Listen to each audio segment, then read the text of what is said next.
Ela foi a primeira mulher a ocupar uma cadeira na Academia Brasileira de Letras. A obra de Raquel de Queiroz foi traduzida para diversos idiomas, tendo ainda livros adaptados para o cinema e a televisão. Para relembrar a trajetória da escritora, resgatamos 2 registros preciosos. O primeiro da década de 70, uma reportagem feita pelo jornalista Araquém Távora, na casa de Raquel.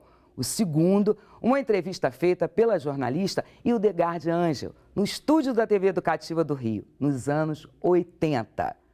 Afinal, aqui, se existe memória, a fita roda. Aos 20 anos de idade, esta cearense publicava numa tímida edição, feita por conta própria, seu primeiro romance intitulado O 15. A partir de então, o nome de Raquel de Queiroz ganhou projeção nacional, ao mesmo tempo em que novos livros juntavam-se à bagagem inicial. Com esta bagagem, Raquel de Queiroz chegou no dia 4 de novembro à Academia Brasileira de Letras, onde ocupa desde então a cadeira número 5. Com sua eleição, Raquel de Queiroz rompeu uma tradição de 80 anos. É a primeira mulher a ter assento entre os imortais. Curiosamente, entretanto, ela que se situa entre os maiores escritores brasileiros, define assim o ato de escrever no seu caso pessoal. Escrever, para mim, nunca foi uma paixão, nunca foi uma vocação, foi sempre profissão, porque minha paixão mesmo é a vida. Se você fosse obrigado a escrever a sua autobiografia, como é que seria o primeiro capítulo? Bem, eu acho que começava não escrevendo autobiografia, só mediante sério constrangimento. Mas se eu fosse escrever minha autobiografia, teria que contar para explicar a pessoa que eu sou hoje, a meninazinha que eu fui, a rapariga, a mulher, tudo isso no Ceará. Então, dê a sua ficha dizendo onde nasceu, quando. Eu nasci na casa da minha bisavó, Dona Miliquinha, na rua Senador Pompeu, 86. Essa casa, durante algum tempo, pertenceu à minha família, depois foi transformada num jornal, o Democrata, era a redação de um jornal, e depois foi demolida.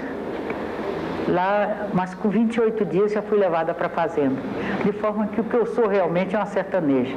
Nasci na cidade, mas realmente sou uma sertaneja, eu fui para lá pequenininha. E minha vida de lá para cá decorreu entre sertão e cidade, com a preferência acentuada para o sertão. Raquel, aos 16 anos você já escrevia para os jornais de Fortaleza, aos 20 anos já publicava o seu primeiro romance. Como foi que a professorinha se transformou na jornalista e na romancista? A professorinha nunca existiu realmente, porque nunca funcionou. Houve a diplomada, a normalista diplomada, que era a forma de se fazer um curso secundário. Na verdade, as aspirações intelectuais vinham de muito cedo, de muito menina. Eu já com 11, 12 anos já tinha minhas veleidades. De forma que o natural mesmo foi a jornalista. A espontânea, não houve transformação, houve o salto normal das pretensões infantis, desaguando no começo de realização juvenil. Raquel, no seu encaminhamento para a literatura, sua mãe teve assim, um papel fundamental na vida. Fundamental. Minha mãe era uma mulher muito inteligente, com um bom gosto literário muito seguro. Eu sempre conto, para caracterizar minha mãe, quando eu tinha uns 13 anos, estava lendo um livro da coleção Rose, Bezet ou Clair de Lune. Mamãe me viu lendo aquele livro e disse: minha filha, não leia esses livrinhos de moças, só tratam de sexo. Por que você não leu o seu Eça de Queiroz? E me deu para ler A Cidade é Certa. Isso retrata bem como mamãe era inteligente, porque na verdade a literatura para senhoritas é toda em torno de sexo mesmo, embora disfarçada, mas é sexo. E ela sempre foi a minha mais severa crítica, tomava conta dos meus maneirismos literários e era a minha melhor espectadora. Agora, não subestimemos também o papel de meu pai, que também era um homem excepcional. E, na verdade, eu não realçava muito no meio da minha família, não. A minha família realmente era, para mim, era muito mais importante do que eu, intelectualmente falando. Você já confessou um dia que não gosta muito do nome Raquel. Por quê? Eu dizia sempre que meu nome parece uma chicotada, acho um número áspero. Raquel, eu gostaria de ter um nome suave, um nome que levasse Maria no meio. Maria, Maria de Jesus, Maria José, Maria do Socorro. Raquel é áspero. Uma outra confissão que você teria feito. É verdade que você é preguiçosa? Oh, sou muito preguiçosa. Agora mesmo tive uma crise aí de saúde e os médicos me recomendaram fazer um pouco de exercício. Então eu digo tudo menos exercício. Mesmo porque com as variantes da medicina eu tenho certeza que daqui a algum tempo vai se descobrir que andar mata. Não tenho ideia de quando conheci Raquel de Queiroz. Parece que eu tenho a impressão que conheci quando era menina. Isso não é exato. Eu conheci no Rio. Quando? Na antiga livraria Olímpio, na Rua do Ouvidor, não me lembro. Sempre a conheci. E sempre fomos amigos, desde o primeiro instante. Raquel é minha comadre. Era madrinha da filha excepcional que eu e Nazaré tivemos. E ela foi uma madrinha extraordinária, com um carinho. Nos 12 anos em que aquela menina viveu, Raquel foi uma pessoa presente, foi uma presença permanente, constante, fiel. Raquel é perfeita em tudo que ela faz. Ela é tão boa de casa quanto ela é escritora. E ela é profundamente feminina. Raquel, como Emily Dickinson, é uma mulher de letras. Quando votei em Raquel para a academia, era porque estava votando numa mulher que escreve. Esse toque feminino ela dá a tudo. Raquel sabe fazer tricô, Raquel faz daqueles pratos que a gente antigamente só via em revista americana, hoje vê muito em revista brasileira. Eu ia à Ilha do Governador, às vezes me lembro que fui lá com a Eneida, e fomos com a Eneida, e ficávamos com pena de partir.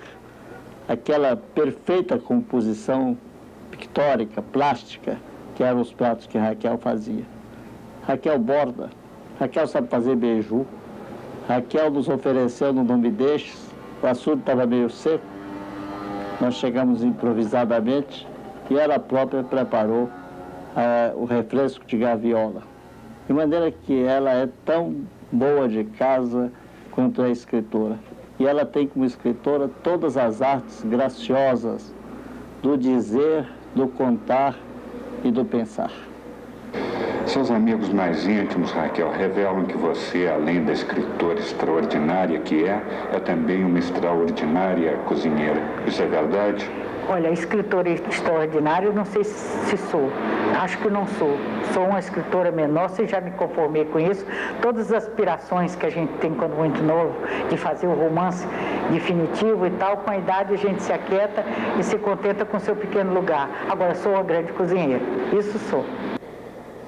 Depois de escrever 2 peças para teatro, Lampião e A Beata Maria do Egito, você abandonou esse gênero. Por quê? Bem, eu vou fazer uma confissão. Eu sempre tive paixão para escrever por teatro. Eu que detesto escrever, a ideia de escrever para teatro sempre me pareceu sedutora. Mas, fazendo 2 peças para teatro que foram representadas, eu descobri que teatro é um trabalho de equipe. E eu sou um lobo solitário, eu só trabalho sozinha. O trabalho de teatro precisa a gente entrosar não só com o diretor, como com os intérpretes, enfim, trabalhar em equipe, organizar-se dentro da equipe, e eu não tenho constituição para isso, não tenho preparo físico para isso, só sei trabalhar sozinha. Então desisti com muita mágoa do teatro, mas no fundo eu sou uma teatróloga frustrada. Raquel, você é apaixonada pelas palavras. Eu faço a você a mesma pergunta que eu fiz a Aurélio Buarque de Holanda. Qual é a palavra mais bonita da língua portuguesa no seu entendimento? É difícil, eu nunca pensei nisso, eu gosto das palavras. Eu acho que cada palavra é bonita num momento certo. Mas creio que terra, mar, homem, principal mais. Sal, dia, sol, são as palavras mais bonitas. As que descrevem as coisas fundamentais. No próximo bloco, iremos até a década de 80 para apreciar outro momento da escritora Raquel de Queiroz. Até já!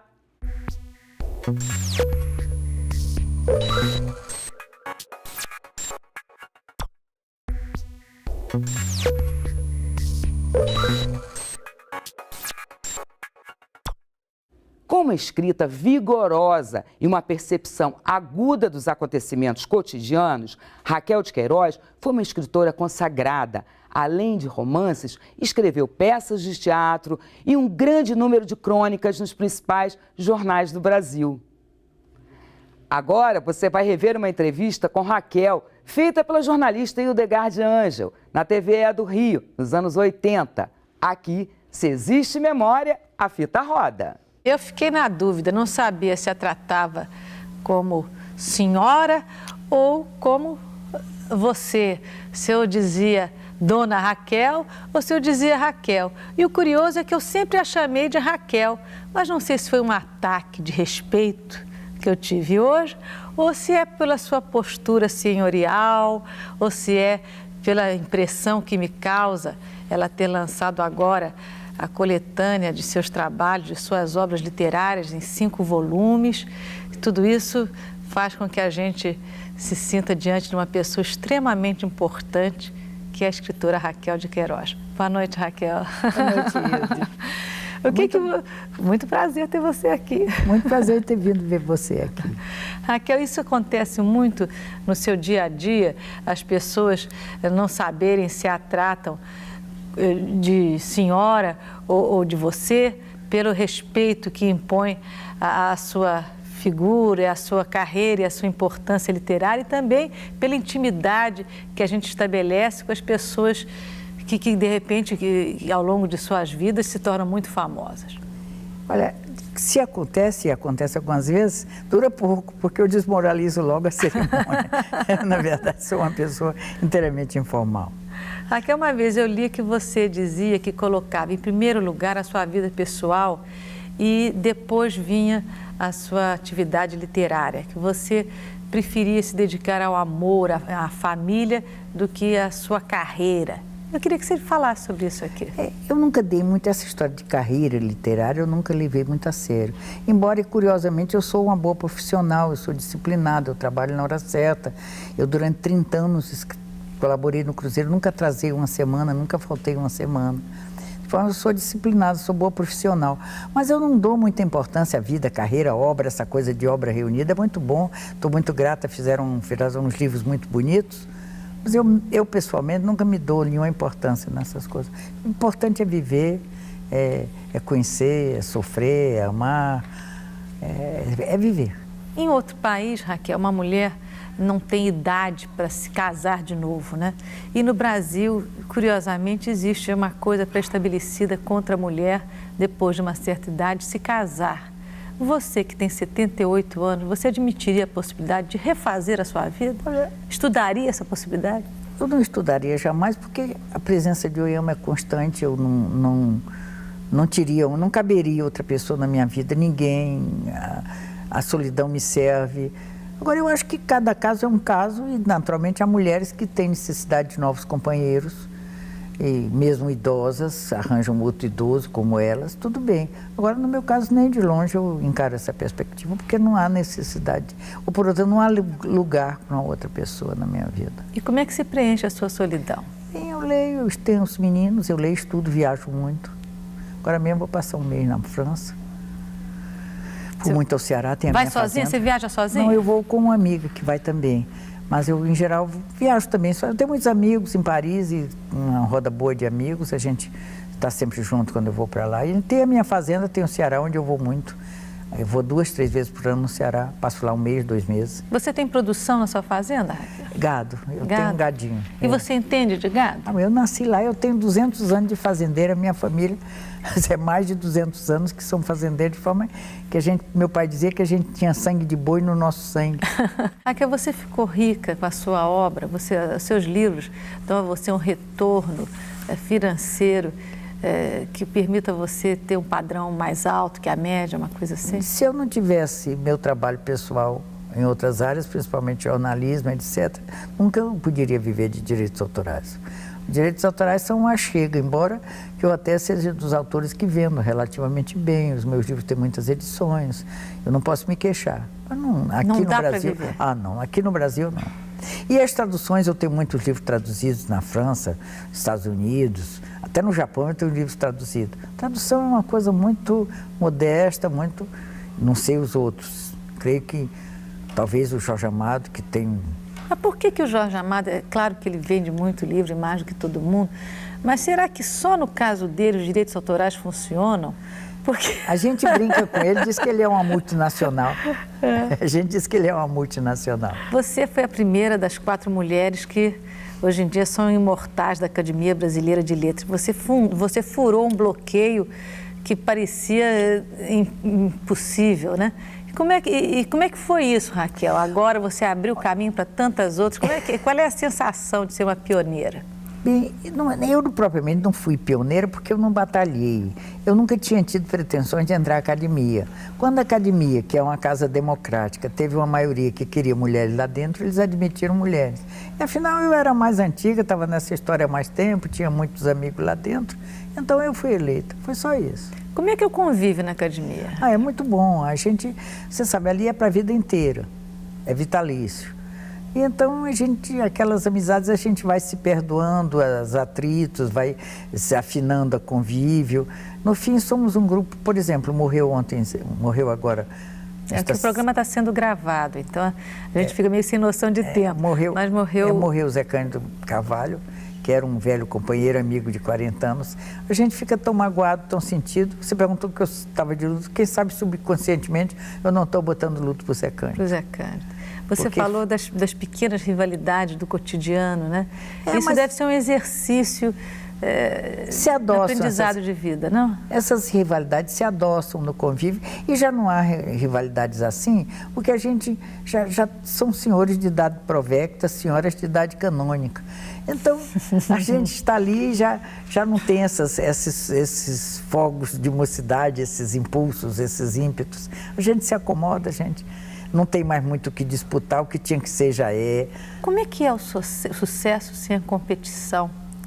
Porque a gente ouve sempre falar e a gente observa que as pessoas perseguem aqueles objetivos e lutam por eles e brigam por eles e se desgastam e têm infartos, lutando e perseguindo ambições e sonhos, né? E a pessoa que tem uma atitude assim plácida em relação às suas conquistas, às suas vitórias, é uma coisa diferente. Como é que é? Eu não sei, eu acho que a gente não correr atrás das coisas ajuda, as coisas ficam mais fáceis, não é? Vem, procura. E depois, você não tendo o objetivo, tudo que chega é lucro. Você não procura, não briga, não quer, qualquer coisa que você recebe, você fica muito contente, você não estava pedindo, não estava brigando por aquilo. Eu nunca briguei por nada. Você tem superstições, Raquel? Não. Coisa que você acredita? Não. E algum pensamento, orações, essas coisas? Não. Eu sou uma alma muito árida, muito pobre nessas coisas, não tenho. Gostaria. Não é nada mística? Nada, gostaria de ser, mas não sou. Raquel agora entrou para a academia o Ariano Suassuna, que é seu amigo, né? E entrou sem competição, bem ao seu estilo, sem competidores. O que você acha que a academia ganha com mais esse nome? De que forma? Como? E por quê? O Ariano é talvez um dos maiores nomes do Brasil atualmente e, de modo geral, do Brasil literário de sempre. É uma pessoa extraordinariamente talentosa, não só no teatro, onde ele fez, bastava ter feito A Compadecida, você deve ter visto, é uma peça admirável. E o grande livro dele, A Pedra do Reino, que é um romance, eu comparo ao Dom Quixote, é um romance histórico, picaresco, realmente admirável. E, sobretudo, ele é seu amigo. O Ariano conquistou meu coração através do trabalho, das obras. Depois, quando eu o conheci, já gostava muito de Ariano. E ele é uma pessoa encantadora. Você, na sua vida profissional, você sofreu algum tipo de discriminação, Raquel? Você, observando, né? Todo o seu passado profissional, você, por ser mulher, você sofreu alguma discriminação? Eu acho que vocês, jovens, que representam... Vou me incluir aí nessa categoria. Que representam. Hoje os homens estão sentindo a ameaça no mercado de trabalho das mulheres, então eles ressentem e discriminam. Mas no meu tempo éramos muito poucas, de forma, eu digo, sempre repito isso, nós éramos muito paparicadas. Eu também nunca fui discriminada, não faço a pergunta porque eu tenho curiosidade, porque eu pessoalmente nunca tive. Essas meninas que estão indo à luta, duramente, ombro a ombro, elas devem sofrer não só discriminação, como principalmente concorrência, né? Elas têm que concorrer duramente. Mas as mulheres do meu tempo éramos poucas, éramos já muitas, no sentido de, numa redação, houvesse 30 redatores, tinha 4, 5 moças. Quando eu comecei a trabalhar, já havia muita moça trabalhando em jornal, isto é, havia alguma moça trabalhando em jornal. Então, eles puxavam cadeira para a gente, acendiam o cigarro, davam preferência no cafezinho, elogiavam a matéria mesmo que não gostasse. Ninguém empurrava a gente. Quer dizer que era um privilégio, não tinha essa discriminação. Era uma delícia. Raquel, quais são as suas preferências literárias na Academia Brasileira de Letras? Bem, a academia está cheia de mestres, longe estou eu de dar... Tem sempre um. Mas posso citar alguns grandes escritores que estão lá, por exemplo, Adonias Filho, que é um grande romancista. Posso citar Ariano, que entrou como grande dramaturgo. Posso citar o Eduardo Portela, que é um grande crítico. Posso citar o Ataíde, que é um grande jornalista, um grande orador. E lá vai por aí. Poetas como Abigar, uma pessoa de altíssima cultura e talento, que é o Antônio Weiss. Eu, debulhando os 40, cada um sentiria os méritos, porque não é à toa que eles entraram lá. E você poderia fazer aqui algumas inconfidências sobre esse convívio acadêmico? Pessoas que têm suas peculiaridades, ou comentários, ou aquele que chega sempre atrasado, ou aquele que tem certas particularidades curiosas? Você, como escritora que deve ser muito observadora... Bem, lembre-se que eu estou falando de amigos íntimos, então não posso entrar em detalhes. Mas a maioria já é pessoa... Os acadêmicos, ali é a Casa da Liberdade, é o lugar onde há um reino, uma democracia total. Ninguém manda em ninguém, não há disciplina, não há programação, não há pauta. Entra-se, quem quer vai, quem não quer não vai, entra, sai antes de começar a sessão, conversa com quem queria conversar, toma um chá, vai embora. O famoso chazinho, eu brinco que é uma merenda escolar. É um chazinho que a gente toma antes de ir para a sessão. Na sessão se debatem temas literários, briga-se, brinca-se. É uma sessão fechada, só nós, de forma que há muita liberdade. O que há principalmente na academia é uma democracia total. Não há disciplina, não há regulamento. Cada um, como são pessoas educadas e com nome a zelar, todo mundo se comporta muito bem. E quando sai uma briga, a gente abafa, alisa, aparta, não vai longe. Raquel, eu quero agradecer a sua presença aqui no nosso As Pessoas e cumprimentá-la pelo seu sucesso, pela sua falta de ambição, que isso é um privilégio, a pessoa conquistar sem precisar se debater pelas coisas ansiosamente, né? Por essa sua placidez, mas sobretudo agradecer a sua presença aqui. Muito obrigada. Muito obrigada, digo eu. Eu era admiradora de sua mãe, estive com ela. Você, aliás, estava me contando o episódio que você acabou... Ganhei um prêmio junto com ela, um negócio da mulher brasileira, uma coisa assim. E então tivemos muito tempo de esperar para se desenvolver o tal programa. E nesse dia conversamos muito, nunca mais eu a vi, mas guardei no coração a lembrança daquela mulher plácida, tranquila, enérgica, que me pareceu muito inteligente e muito bonita. Que bom, muito obrigada. Guardo no coração. E vocês conversaram sobre o quê, Raquel? E tudo, a vida, a ambição, o trabalho. Ela estava lançando, tinha já lançado a grife dela nos Estados Unidos. Estava me descrevendo como tinha sido um pouco dura a luta. Foi uma conversa muito boa. Eu guardei dela uma recordação muito afetuosa. Muito obrigada por tê-la trazido até mim, viu? Essa sua recordação. Viu, Foi um Raquel? prazer lembrar. Entra no meu acervo de lembranças e de coisas boas sobre a minha mãe. Pois é. Boa noite, Raquel. Boa noite, Hilde. Em 1992, Raquel de Queiroz escreveu Memorial de Maria Moura, romance que lhe trouxe diversos prêmios, entre eles o prestigiado Camões, dedicado ao melhor autor do ano em língua portuguesa. A escritora faleceu em 2003, aos 92 anos. O Recordar a TV de hoje fica por aqui. Até a próxima!